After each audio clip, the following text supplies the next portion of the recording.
આપણે સૌ એઆઈ વાપરીએ છીએ. ચેટ જીપીટીને પૂછીએ છીએ કે આજે ઇન્સ્ટાગ્રામ પર કયું કેપ્શન લગાવું. ચેટ જીપીટીને પૂછીએ છીએ કે આ વિડીયો માટે મને સારું સજેશન આપો, કંઈ પણ XYZ.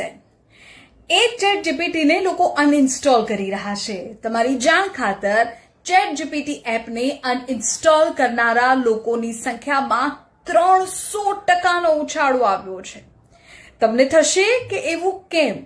જે એઆઈ નો અત્યારે જમાનો છે એ એઆઈ ને અત્યારે અનઇન્સ્ટોલ, ચેટ જીપીટીને અત્યારે અનઇન્સ્ટોલ કેમ કરી રહ્યા છે લોકો? તો તેની પાછળનું કારણ છે કે ઓપન એઆઈ નું જે પ્લેટફોર્મ છે ચેટ જીપીટી, તેમણે અમેરિકાના સંરક્ષણ વિભાગ સાથે સમજૂતી કરી લીધી છે અને તેનાથી જ યુઝર્સ હવે ભડક્યા છે.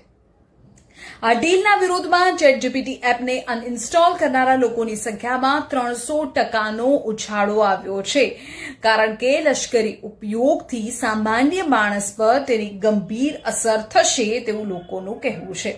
યુઝર્સનો મોટો ડર એ છે કે એઆઈ ટેકનોલોજીનો ઉપયોગ અમેરિકન નાગરિકોની નજર રાખવા માટે અથવા તો તેમની જાસૂસી કરવા માટે થઈ શકે છે. જો કે સામ ઓલ્ટમેન એવી સ્પષ્ટતા કરી છે કે તેનો ઉપયોગ ડોમેસ્ટિક સર્વેલન્સ માટે નહીં થાય, પણ લોકોમાં અવિશ્વાસ યથાવત છે.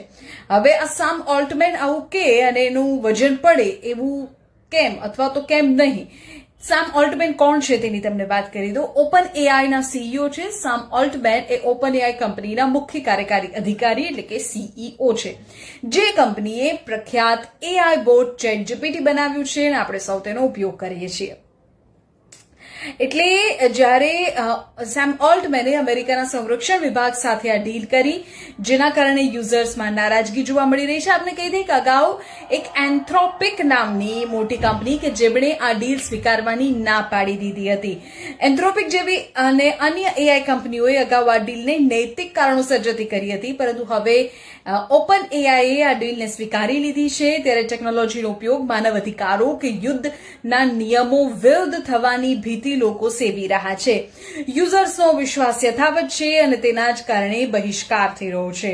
આ ડીલના સમાચાર આવતા જ યુઝર્સ એટલા રોષે ભરાયા કે ચેટ જીપીટી એપ અનઇન્સ્ટોલ કરવા લાગ્યા અને તેમાં 300%નો ઉછાળો આવ્યો છે, જે દર્શાવે છે કે લોકો એઆઈ કંપનીઓને લશ્કરી તાકાત કે હથિયારો સાથે જોડાયેલી જોવા નથી માંગતા. યુદ્ધમાં એઆઈની ભૂમિકાને લઈને હવે સવાલ થઈ રહ્યા છે.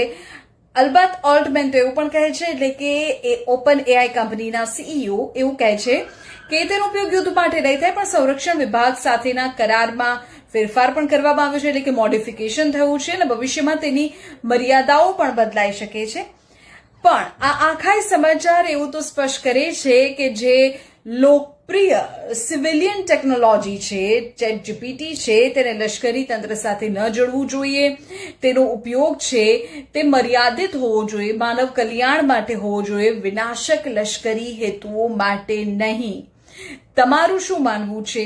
એઆઈ જેવા પ્લેટફોર્મ્સ એ કંપનીઓએ શું લશ્કરી વિભાગો સાથે કરાર કરવા જોઈએ? કારણ કે અમેરિકાના લોકો તો એવું માને છે કે આ તો ડોમેસ્ટિક સર્વેલન્સ થશે, લોકોની જાસૂસી થશે અને આ ન થવું જોઈએ. અને એટલે ચેટ જીપીટીને અનઇન્સ્ટોલ કરનારા લોકોની સંખ્યામાં ખૂબ મોટો ઉછાળો આવ્યો છે, 300%નો.